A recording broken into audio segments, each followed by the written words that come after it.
I know this was one of Bill's favorite when he saw it. The Hmm. Graduate. Do do do do do do do do do do do do do. And here's to you, Mrs. Robinson. You know what? Because I think this film. Now I'm putting my prestigious hat on, but this film I think represents, and also Bonnie and Clyde represents the counterculture of the 1960s. Yeah, I need to explain, don't I? go ahead. Okay. Well, The Graduate, because it kind of represents gone are the yes, father, I'll do whatever you tell me. Yes, mother, I'll listen to you. And now it's sort of like a movie of, once you think about it, it's a movie about existential dread. Mm-hmm. Once you think about it. For those who want what happened, should I give them the classy version or should I give them the straight up version? Just go straight up. This older woman is banging Dustin Hoffman. Yeah. Thank you, good night, and God bless. And So, most importantly, God bless.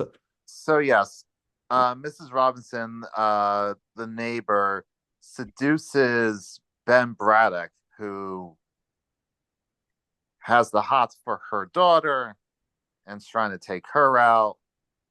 But when that comes out, the affair breaks up that family, and she goes off to college and meets a boy that the family approves of, and she's going to get married.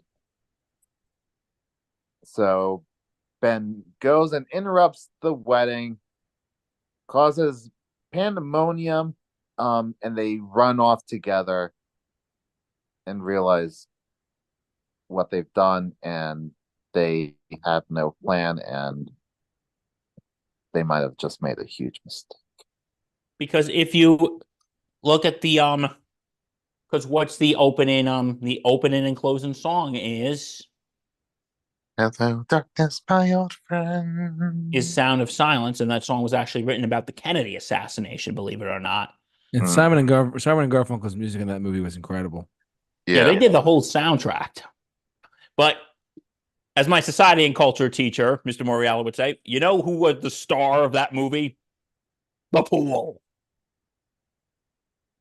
Uh, The pool was the star of that movie. he really Because it wanted just that pull, didn't he? it was just he said I really liked how they used it for transitions. Uh,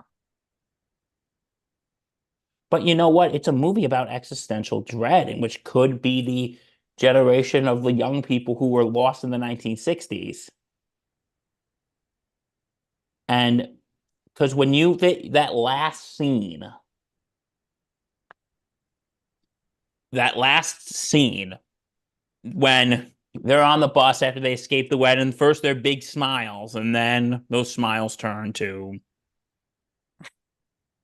would you say frowns blank, or blank stares. to blank stares? Like, okay, what now? And and then we hear once again we hear Sound of Silence. Um, because the song Sound of Silence, it's a very depressing song. Very. It's about emptiness. And at the end, Ben and Elaine are empty. Like, okay, what do we do now? Did we just make a big mistake? Yeah. And this really shows the youth of the 1960s.